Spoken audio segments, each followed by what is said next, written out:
tunggal putra Indonesia Alwi Farhan akhirnya berhasil merebut gelar juara di ajang Australian Open 2026 Super 500. Di laga final, Alwi Farhan berhasil mengalahkan wakil Cina Dong Tianyao dengan cukup mudah 2 set langsung, 21-13, 21-13. Ini sekaligus menjadi gelar kedua bagi Alwi Farhan di tahun ini setelah Indonesia Master Super 500. Dan langsung saja inilah sejumlah komentar dari para badminton lover Cina. Kecuali belum pernah bermain melawan Lu Guangzu, Farhan telah mengalahkan semua orang di tim tunggal putra Tiongkok kami dari atas hingga bawah. Ya, tidak ada yang bisa kita lakukan selain berdoa agar mereka bekerja keras di kemudian hari. Hasil ini bisa dimengerti, Farhan memang sedang dalam performa terbaiknya saat ini. Kami kalah darinya di beberapa pertandingan sebelumnya, jadi kami tidak bisa mengharapkannya menang setiap saat. Bisakah kita memilih beberapa pemain yang lebih pendek tetapi lincah dan cepat untuk tim tunggal putra kita? Bahkan pemain sekuat Lindan pun tidak terlalu tinggi di masa lalu. Sentuhan Xiaodong benar-benar buruk hari ini. Dia memenangkan beberapa pertandingan sebelumnya dengan menciptakan peluang menyerang melalui permainan net yang stabil. Tetapi hari ini ritmenya benar-benar kacau. Saya benar-benar terkesan Farhan bermain bagus tetapi tidak perlu meremehkan para atlet. Farhan begitu muda namun juga begitu tua. Aku tidak bisa mengalahkannya, aku benar-benar tidak bisa mengalahkannya. Bertubuh tinggi membuat seseorang terlihat canggung. Temponya agak lambat tetapi tekanannya bagus di beberapa area. Sayangnya saya membuat terlalu banyak kesalahan dan teknik respon saya bisa lebih bervariasi. Namun ini semua bagian dari mendapatkan pengalaman. Selama beberapa generasi saya belum pernah melihat satupun pendatang baru yang benar-benar bersinar. Tanganku agak tegang karena ini pertama kalinya aku masuk final. Terlalu tinggi, terlalu lambat, tidak efektif di lini tengah dan serangan. Aku sama sekali tidak merasakan apa yang terjadi kemarin hari ini. Serangkaian kesalahan benar-benar merugikanku. Jika aku bermain serius, aku masih bisa mengalahkan pria licik itu. Penampilan buruk Xiaodong di dekat net hari ini bukan karena gugup. Dia seharusnya lebih sering mengikuti kompetisi untuk meningkatkan kemampuannya membaca permainan dan menyesuaikan diri dengan situasi. Farhan benar-benar memiliki gaya ginting zaman dulu, teknik yang bagus, banyak metode dan kecepatan yang tinggi. Farhan lebih konsisten daripada Ubay, tidak mudah kehilangan poin, dan memiliki pertahanan yang lebih kuat. Dong berakselerasi cepat di awal, namun Farhan masih lebih cepat. Farhan bukanlah pemain yang sangat hebat, hanya saja kami yang terlalu buruk. Siapa yang bisa mengendalikan karakter orang ini? Xiaodong telah melakukan pekerjaan yang luar biasa, mencapai babak final saja sudah di luar dugaan, teruslah berprestasi. Farhan adalah pemain yang sangat kuat karena telah mengalahkan beberapa anggota tim nasional bulu tangkis Tiongkok. Ini menandai gelar tunggal putra pertama Indonesia dalam 7 tahun. Kemenangan sebelumnya mempertemukan dua pemain Indonesia di final, di mana Jonathan Christie mengalahkan rekan setimnya Anthony Sinisuka Ginting. Kita harus mengakui perjalanan kita dan menyadari tonggak penting ini. Coba lagi, aku tidak bermain bagus hari ini. Secara objektif, tingkat keahliannya masih agak kurang. Langkahku tampak agak tidak menentu, aku beberapa kali tertipu dan tidak bisa mengimbangi Farhan. Farhan tampak seperti pengguna karet gelang dengan gerakan kaki, putaran, dan kembali ke posisi yang elastis, ritme, kecepatan, dan variasi gerakan yang sangat cepat. Sebaliknya, Xiaodong tampak canggung dan lamban. Jika Dong Tianyao kalah di final ini, itu bukan salahnya. Dia menghadapi lawan yang jauh lebih tangguh daripada Farhan di sepanjang turnamen. Aku tertipu lagi oleh si kepiting hitam itu, sialan.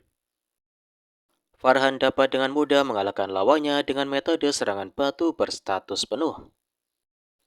Dong Tianyao terlihat seperti orang bodoh yang besar setelah dipukuli Farhan hari ini. Tunggu sampai aku kembali ke performa terbaikku sebelum memberimu pelajaran. Jangan terlalu sombong. Aku sudah memberimu pelajaran tahun lalu dan akan kuberi pelajaran lagi hari ini. Jalan Xiaodong menuju final lebih sulit daripada Farhan, tetapi kemampuannya memang lebih rendah daripada Farhan. Lawan-lawan Dong Tianyao di final jauh lebih tangguh daripada lawan-lawan Farhan. Berapa banyak pemain kelas 3 dan di bawah standar yang dihadapi Farhan? Meskipun kalah, peningkatan dari juara pertama di babak kualifikasi menjadi juara kedua di Super 500 sudah merupakan kemajuan yang sangat besar. Berhasil mengendalikan skor, selamat kepada Farhan atas kemenangannya di turnamen Super 500. Setiap selesai pertandingan, aku harus merapikan rambutku. Saya merasa masalah terbesar bagi tim bulu tangkis tunggal putra Tiongkok adalah kebugaran fisik. Farhan memang kuat, bahkan dengan Wu Bai masih melakukan kesalahan, sementara Farhan hanya melakukan sedikit kesalahan. Tidak ada cara untuk menjelaskan perbedaan kemampuan mereka. Seorang Farhan mengalahkan semua pemain tunggal putra Cina hingga babak belur. Asosiasi Bulu Tangkis Cina benar-benar lelucon.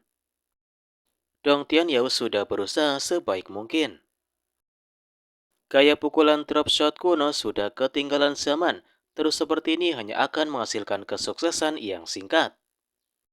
Kedengarannya Farhan seperti keledai liar. Dia lebih sopan daripada kemarin. Jujur saja, saya merasa karakter Farhan sebenarnya baik-baik saja, hanya sedikit arogan dan cenderung berteriak. Di kehidupan nyata, dia baik-baik saja. Saat upacara penghargaan, dia bahkan mengajak Dong Tianyao untuk berbagi piala dengannya yang cukup harmonis.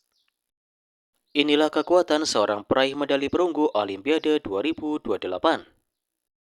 Banteng Prancis, di manakah kalian? Aku merindukan kalian. Orang itu terlalu sombong. Saya merasa sportivitas Farhan jauh lebih baik daripada Popov. Bukan berarti saya sombong, saya memang memiliki kemampuan. Ambillah pelajaran dari pengalaman ini dan teruslah berprestasi di pertandingan-pertandingan mendatang. Dia 2 tahun lebih muda dari kami, tetapi kami tetap tidak bisa mengalahkannya. Siapa lagi di tim bulu tangkis nasional Tiongkok yang bisa mengatasi si kepiting ini? Serangan balik dan dorongan Farhan di poin terakhir itu brilian. Kalah itu wajar, Farhan sekarang berada di level 10 besar dunia. Pencapaian Xiaodong sebagai runner-up di turnamen ini sudah di luar dugaan.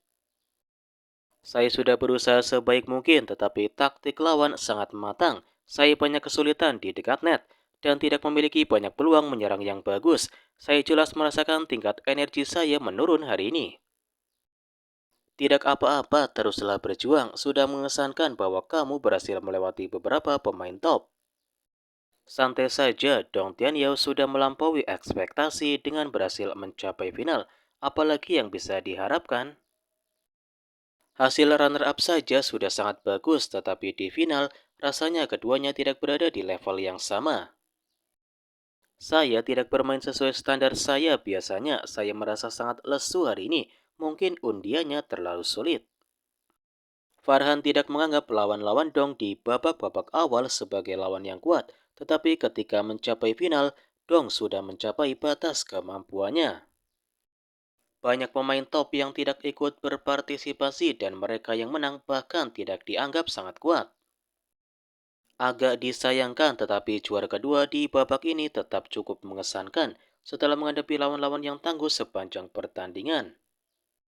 Xiaodong tampil sangat baik kali ini dan dia pasti akan meningkat di masa depan.